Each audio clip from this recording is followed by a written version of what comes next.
BRS సుప్రీంకు tapping ఆడియోలట pen డ్రైవ్ల ద్వారా అందజేసినట్టు బలమైన సందేహం.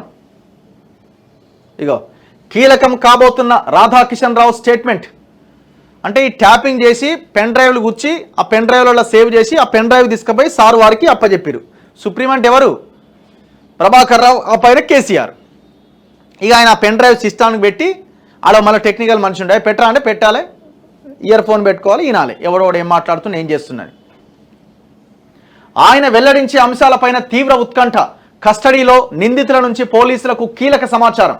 ట్యాపింగ్ లిస్టులో రేవంత్, ఈటల, బండి తదితరులు. ఆధారాల కోసం అధికారుల ముమ్మర ప్రయత్నాలు. ఫోన్ ట్యాపింగ్ చేయాలన్న ఆదేశాలు వెలువడింది బీఆర్ఎస్ సుప్రీం నుంచే అంటూ అరెస్టు కావడానికి ముందు రాధాకిషన్ రావు వెల్లడించినట్టు ఇప్పటికే పోలీసులు పేర్కొన్నారు. కస్టడీ కోసం కోర్టుకు అందించే రిమాండ్ రిపోర్ట్లో కూడా ఆ అంశాన్ని ప్రస్తావించారు. సుప్రీమో చెప్పినట్టుగా మేము చేసినామని రాధాకిషన్ రావు రిమాండ్ రిపోర్ట్లో క్లియర్గా పోలీసులు ప్రస్తావించారు. ఆయన నుంచి రికార్డ్ చేసిన స్టేట్మెంట్లో బీఆర్ఎస్ సుప్రీం అంటూ అనే మాటలు పోలీసుల దర్యాప్తుకు కీలకమైన అంశంగా మారింది. సుప్రీం నుంచి వచ్చిన ఆదేశాల మేరకు సెలెక్టెడ్ పర్సన్స్ ఫోన్లను ట్యాప్ చేసి వారి సంభాషణలు రికార్డ్ చేసి అనంతరం వాటిని తిరిగి సుప్రీంకి పంపించారని పోలీసులు బలంగా అనుమానిస్తున్నారు. రికార్డింగ్ సంభాషణలను ఆయనకు పంపించారా? వాటిని విన్న తర్వాత తదుపరి ఆదేశాలు వచ్చాయా? కొన్ని నెలల పాటు ఈ నిఘాను ముమ్మరం చేయడానికి అలాంటి ఆదేశాలే కారణమా? ఇవి ఇప్పుడు పోలీసులను వేధిస్తున్న ప్రశ్నలు. పెన్ డ్రైవ్లో అందజేత. ఎన్నికల సమయంలో రేవంత్ రెడ్డి, బండి సంజయ్, ఈటల రాజేందర్ తదితరుల ఫోన్లను ట్యాపింగ్ లిస్టులో పెట్టారని, వారి సంభాషణలను అప్పటి ఎస్ఐబి ఆఫీసర్లు రికార్డ్ చేసిన ఆడియో ఫుటేజ్ని ఎప్పటికప్పుడు పెన్ డ్రైవ్స్లో సుప్రీంకు అందజేశారని, వాటిని విన్న తర్వాతనే తదనుగుణమైన నిర్ణయాలు తీసుకున్నారన్నది ఇప్పుడు దర్యాప్తు చేస్తున్న పోలీసుల సందేహం.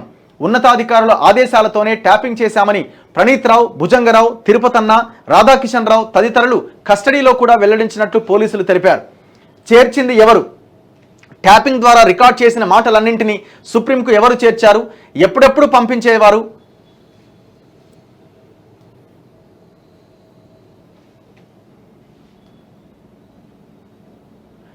ఎప్పుడు సుప్రీం వినేవారు? విన్న తర్వాత తదుపరి ఎలాంటి ఆదేశాలు ఇచ్చారు? కొత్తగా లిస్టులోకి చేరిన వ్యక్తులు ఎవరు? అందుకోసం పెన్ డ్రైవ్లను వినియోగించారా? వీటిని సమకూర్చే బాధ్యత తీసుకున్నది ఎవరు? ఇలాంటి అనేక అంశాలపైన కేసు దర్యాప్తు చేస్తున్న పోలీసులకు స్పష్టత రావాల్సి ఉన్నది. ఇప్పటికే పోలీస్ కస్టడీలో ఉన్న రాధాకిషన్ రావు వెల్లడించిన అనేక అంశాలను పోలీసులు గోప్యంగా ఉంచారు. స్టేట్మెంట్లో రికార్డ్ చేసిన అంశాలను రిమాండ్ రిపోర్ట్లో భాగంగా కోర్టుకు సమర్పించే అఫిడవిట్లో పొందుపరచబోతున్నారు.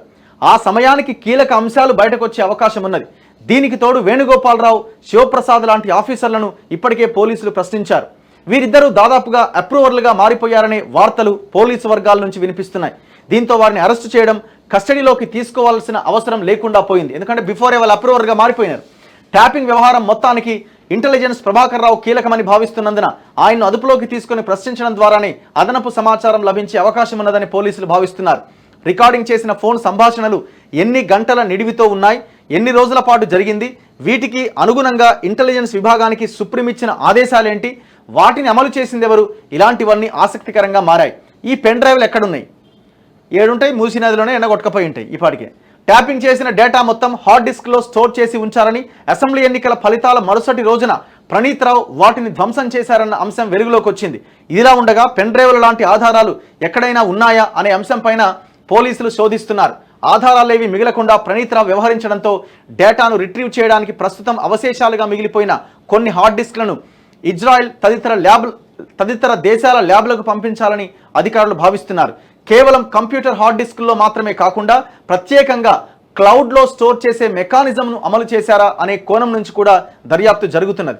ప్రభాకర్ రావును ప్రశ్నించడానికి ముందు వీలైనంత ఎక్కువ సమాచారాన్ని రాబట్టడం పైన పోలీసులు దృష్టి పెట్టారు. కీలక విషయాలు వెల్లడించిన రాధాకిషన్ రావు. పోలీస్ కస్టడీలో రాధాకిషన్ రావు చాలా కీలక అంశాలు వెల్లడించినట్టుగా సమాచారం. ఇవి తదుపరి దర్యాప్తునకు ఏ విధంగా దోహదపడతాయి?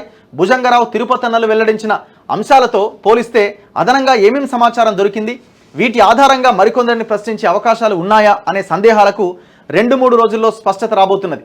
ట్యాపింగ్ వ్యవహారమే చట్టవిరుద్ధంగా జరిగిందన్న ఆరోపణలు వినిపిస్తున్న తరుణంలో సుప్రీంకు రెగ్యులర్గా ఫుటేజీని పంపించడం, వాటిని ఆయన విన్నట్టు ధృవీకరించే ఆధారాలు లభ్యమైతే దర్యాప్తునకు అవి కీలకంగా మారుతుందని పోలీసుల వాదన.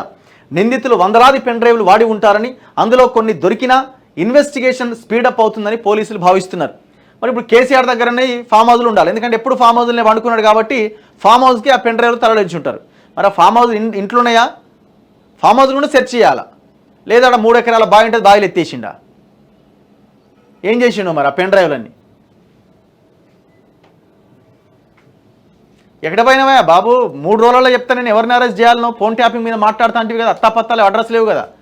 కాళేశ్వరం మీద 25 రోజుల దీంట్లో నేను ఏంది అనే కదా వచ్చే నెలలో నేను ఛానళ్ళకి ఇంటర్వ్యూలు ఇస్తాను, ఏది మరి?